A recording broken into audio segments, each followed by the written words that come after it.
般若品第6講。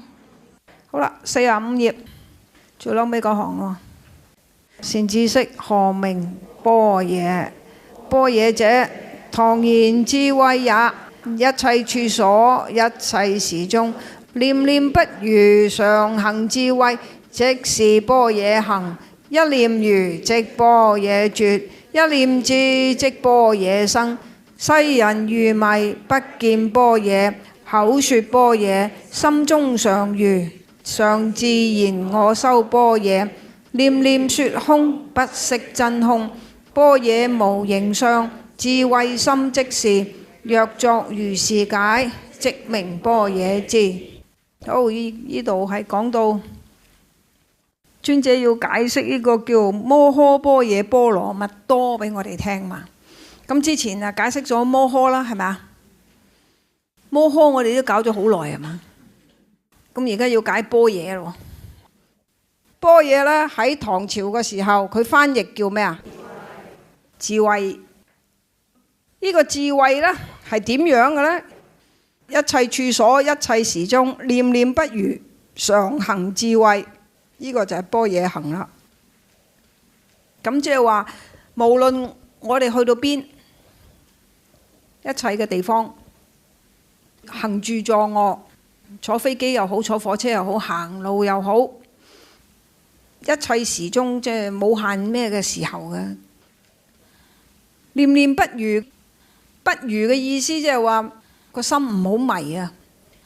心迷呢，個人就會走向呢愚嗰部分噶啦。離開咗心迷呢，呢個人呢就會係智嗰邊啦。即係話每一個念頭呢都唔好喺個愚迷入邊。咁呢個呢就叫做常行智慧，就叫般若行啦。字面大家都識睇嘅，對嗎？問題就係話點可以唔心迷啊？認識嗰個色境，唔好黐咗落嗰個色境入邊。咁黐咗落色境個人呢，就係心迷。認得出，呢個係色境嚟㗎，我唔好黐入去啊，我唔好住咗入去啦。咁呢個人呢，就係帶住呢個智喺世間嘅滾滾紅塵入邊呢度飄遊，都冇問題㗎啦。所以佢要講話念念不渝嘅意思，即係話每一刻每一時都要保持住咩呢？認出嗰個色境，並且回到我哋嗰個智慧心上邊啦。簡單講啊，呢段係講緊做功夫㗎啦。做個功夫係做咩功夫啊？記唔記得慧能六祖尊者佢俾我哋對慧明禪師個開示啊？第30頁第5行啊，係嘛？大家讀一讀咧。慧能云：汝既為法而來，可平息諸緣，勿生一念，吾為汝說。佢就話啦，你先平息諸緣，勿生一念，我就一陣間就會同你講噶啦。換句説話，平息諸緣，勿生一念呢，就係我哋要做嘅練習呢，個個都係一樣，都係由呢度開始嘅。平息諸緣，勿生一念，大家曉得做嗎？係邊樣做法？嗱，有人回答就話知道都唔好理佢。呢個唔好理佢呢，係因為上堂嗰陣時候呢，我同你去溝通，就叫你唔好理佢。但係應該係咁樣講。當你刻意唔好理佢嗰陣時候，你係咪理緊佢啊？咁所以係有問題嘅喎。啊？平息諸緣，勿生一念，呢幾個字呢，驟耳聽呢好深。咩叫平息啫？平息就係暫且將佢擱置埋一旁。諸緣係指乜嘢啊？我哋人活着有好多唔同嘅因緣，讓我哋可以繼續咁樣生活噶嘛，係咪？咁嗰啲因緣係嚟自乜嘢啊？嚟自6個部門。眼睛，眼睛你見到嘅一切係咪一個緣啊？耳朵聽到嘅音聲係咪亦都係緣啊？鼻哥聞到嘅氣味，嘴巴嘗到嘅味道，身體觸碰得到嘅呢啲感官世界，呢5個部門眼耳鼻舌身都係個緣嘅起因啊。而呢個感官世界所接收翻嚟嘅一切啦，交咗俾個腦袋，佢去做整合分析，然之後生起所有嘅情緒。所以嗰個緣嘅生起係離唔開呢6個部門嘅，眼耳鼻舌身意呢6個部門啦，冇辦法離開。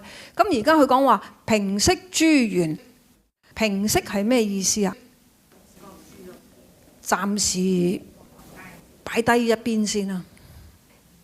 呢6個部門所生起嘅一切嘅影像嘅緣啊、音聲嘅緣啊等等啊、味道嘅緣啊、氣味嘅緣啊、身體所觸碰到嘅一切感覺嘅呢啲，乃至你嘅腦袋生起所有嘅想法都好啦，你暫時咧將佢擺埋一邊，唔好咁快咧去做出任何嘅反應。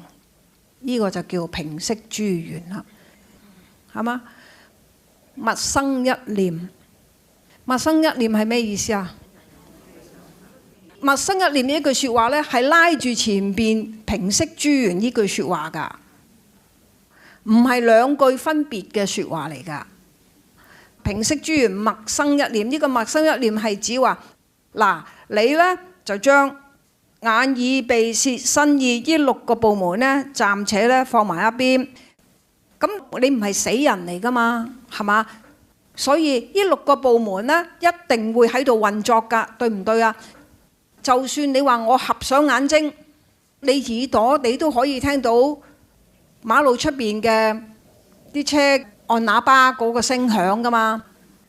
咁換句説話，你要將呢6個部門暫且擺埋一邊嘅時候，但係我哋唔係死人嚟嘅喎，我哋一定係會繼續聽到聞到，對嗎？一定會嘅喎。所以緊接一句就話勿生一念，呢個勿生一念係緊扣住前面嘅平息諸緣嘅，就係話喺呢6個部門所生起任何嘅運作嘅時候，你唔好同呢啲運作相應。你唔好答佢，呢個就係勿生一念啦。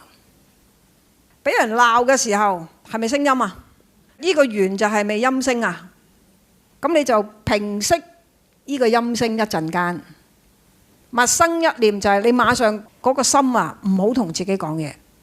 呢個第一步，個心停止同自己講嘢。當你唔同自己講嘢嘅時候呢，你個情緒冇得延續啊！所以平息諸緣，勿生一念係講緊你唔好同自己講嘢，呢個係第一個首要嘅條件嚟嘅，明嗎？不如試試咧，就咁坐喺度，你想眯埋眼又得，開眼又得，只不過係你個頭就唔好耷低，又唔好向上昂。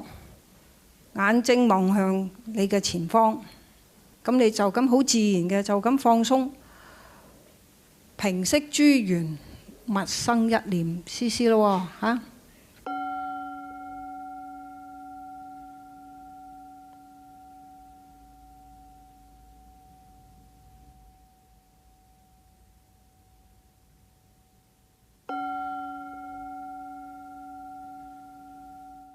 慧能尊者當時佢同慧明禪師去講話，嗱，你做呢個平息諸緣，勿生一念。良久，過咗好耐啦。呢個時候，尊者就同當時嘅慧明禪師講話：不思善，不思惡。正與麼時，那個是明上座本來面目。換句説話，大家要回到自己嘅本來面目嘅話呢，你就一定先要做咩啊？平息諸緣，勿生一念。良久，行者去到良久嘅某一個時候，佢自自然然會離開概念嘅執着，離開咗各種影像或者係形象嘅執着。呢個時候，不思善，不思惡，就係咁生起。當下呢，各人就係回到自己嗰個本體嘅本然狀態啦。翻嚟46頁啦。咁當然啦，你話行緊呢個般若行，如果淨係要做平息諸緣，勿生一念，即係換句説話，要有一個時段俾自己去練習，因為我而家做緊計數嘅，我要專注去核緊嗰盤數嘅，我唔可以平息諸緣，勿生一念噶嘛，啱唔啱？如果我而家係同人哋開緊刀嘅，我係咪有一個專注喺入邊啊？喺呢個專注嘅時候，我身邊嘅人一樣係會行嚟行去啊，一樣會有人報俾我聽啊，病人而家嗰個血壓啊、心跳啊正唔正常啊，諸如此類啊，係咪啊？咁嗰個醫生佢將所有嘅專注就係擺咗喺病人身上，佢冇辦法平息6個部門，係唔可能㗎。而家講緊平息諸緣係6個部門，全部係暫時擺埋一旁。咁因此呢個係講緊行者要每一日會揾個時段去俾自己做呢個練習，就唔係話我一路返工一路去做呢樣嘢，不是。呢個大家一定要搞清楚。咁但係而家返嚟經文46頁，佢係講緊話一切處所、一切時中，念念不渝，常行智慧。咁呢個同平息諸緣，勿生一念有咩嘅關聯呢？因為當行者佢有做練習平息諸緣，勿生一念嘅時候，佢個自我觀照嘅能力呢，佢會一路遞增嘅，一路增加。一般嘅常人呢，就係俾色境入邊咧拉住走，所以咧生起一切嘅煩惱心或者係歡喜心，完全係冇能力自我觀照嘅。但係如果一個人佢開始用尊者所教我哋嘅平息諸緣，勿生一念，良久，不思善，不思惡生起嘅時候，正與摩時嗰個就係大家嘅本來面目。換句説話，行者佢已經常常有一個練習，就係回到自己呢個本體本然嘅狀態入邊。呢種人有個特色嘅，就係咩呢？佢自我觀照嘅能力啦，比冇做呢個練習嘅人呢係強嘅。所以我總唔可以一日咩都唔做就喺度平息諸緣，勿生一念㗎。我要揾食㗎嘛，我要返工㗎嘛。咁既然係要返工要揾食嘅時候，咁係咪嗰陣時候就唔可以做修行呢？不是的。咁要點樣啊？一切處所、一切時中，即係無論你係喺任何嘅地方、任何嘅地段、任何嘅時候，念念不渝啦。你常常咧都要觀照自己有冇陷喺嗰個色境入邊啊。呢個自我觀照。換句説話，行者當時佢亦都係做緊功課，就唔一定係要喺座上盤腿先至叫做功課。咁而呢個功課呢，係更了不起添。何解呢？因為佢冇限你咩嘅環境、咩嘅地段、咩嘅時候。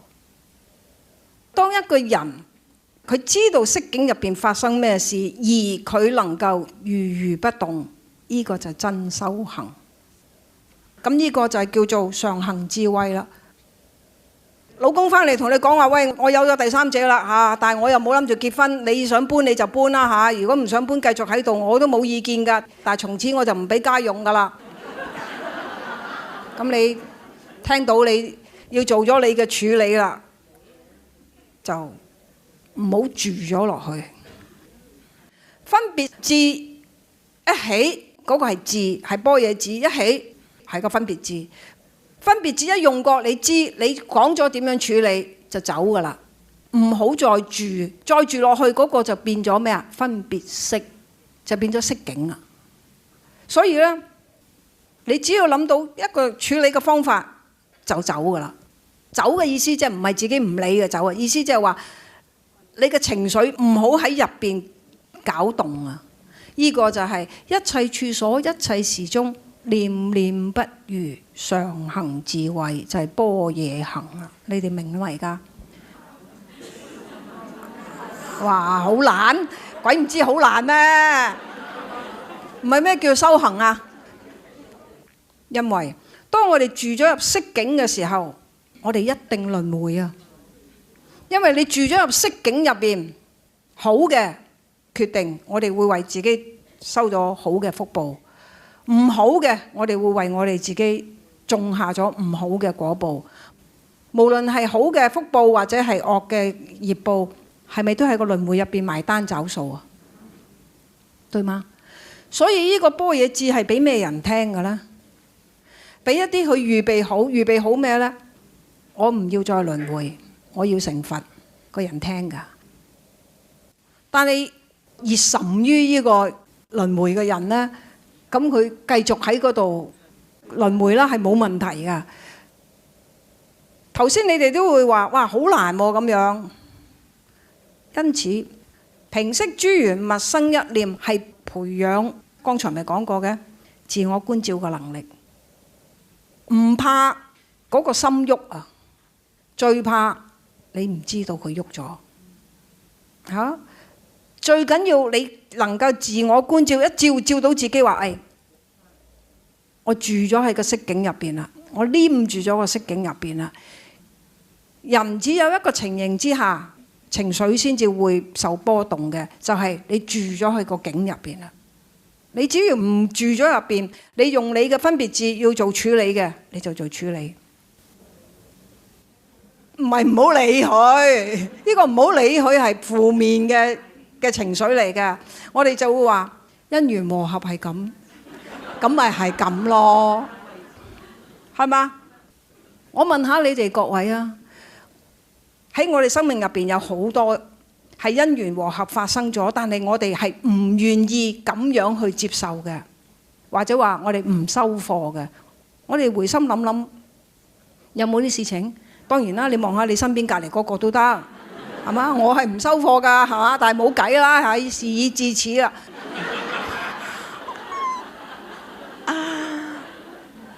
嗱，咁又點呢？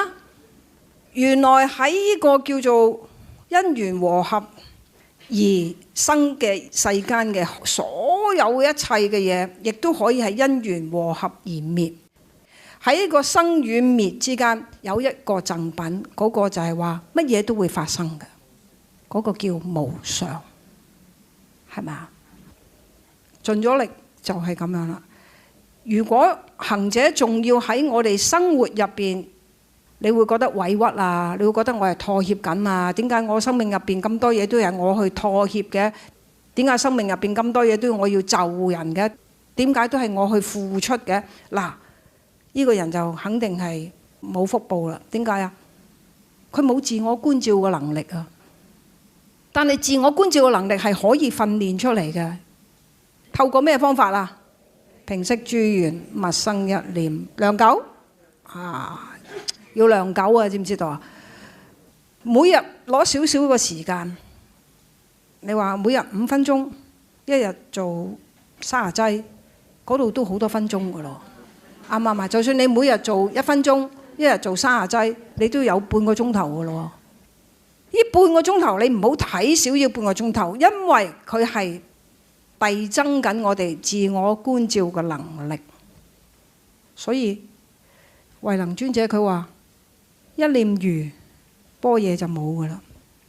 意思即係話你一陷喺色境入邊呢，呢個般若智冇辦法現前。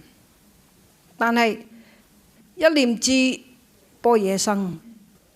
但係只要呢，你喺色境入邊呢，自我觀照，馬上知道，呢個智就走咗出嚟噶啦，馬上噶啦，比眨眼仲更快啊！呢個智就生噶啦。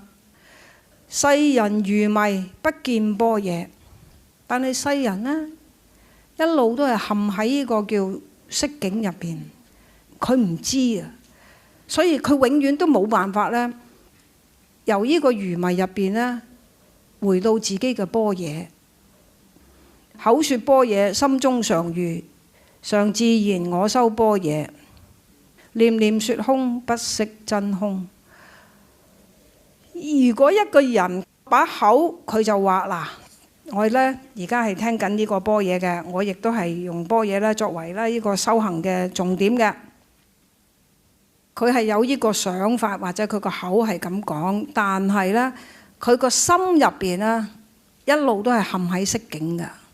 咁你會話，喂，佢都想去回到自心個般若，但係點解佢都係心中常如嘅？心中常如即係話佢一路都係陷喺色境嘅。點解啊？因為佢冇做功課。做咩功課啊？第一，平息諸緣，勿生一念。第二，做咩呢？常常自我觀照自己。誒，我係咪陷咗喺色境入邊啊？我係咪黏住咗色境啊？佢冇做呢個功課。呢啲人佢就係等於係念念說空，不識真空。成日就話啊，呢個般若無形相啊嘛，乜嘢都係空嘅，冇嘅，冇嘅。但係真真正正嘅一個空係乜嘢呢？真真正正嘅空係講緊緣起。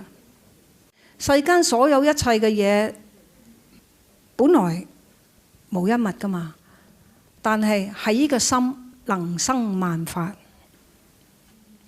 我哋呢個心呢，之前我哋講五蘊嗰都講過啦，講呢個阿毗達摩嗰陣時都提過啦，心生色法啊。我哋呢個心，如果你覺得係唔好嘅話呢，咁咪真係咩都唔好噶啦。今年真係好當tâm啊，出街都要小心，容易呢踢到磚頭。你咁樣去凝住嘅話呢，就一切嘅嘢都係會對號入座。所以如果你會覺得話，喂，唔係喎，我係覺得百無禁忌嘅喎，咁啊百無禁忌咯。但喺百無禁忌當中，就真係有啲唔好嘅嘢發生喎。咁嗰個係你嘅業力使然啊嘛，因果法則啊嘛，關乜嘢？今年我犯太歲喎，小心喎。嗱，佢一咁諗嘅話咧，佢係咪落咗個色境啊？你個心信咗樣嘢，你呢個心就會生起嗰啲法，就會發生嗰啲事。呢個就心中常如啊。自然我修般若，念念說空，不識真空。呢個真空嘅意思就係一切都係因緣和合而生嘅。你明白呢個道理嘅話，亦都係因緣和合而滅嘅。嗰個先至係真空入邊個道理啊！就唔係話真空入邊係乜嘢都空，唔係 vacuum， 唔係真空食物嗰個真空。即係搞清楚一樣嘢。般若無形相，智慧心即是。呢個般若有冇形相㗎？冇形相㗎，所以啲人咪成日會踩錯界，就會話空啊空啊空啊。唔係啊，般若無形相，但係佢有一個功能，嗰個功能就係我哋呢個智慧心，亦都即係般若智。若作如是解，呢個人就叫咩啊？即名般若智。下堂繼續。阿彌陀佛。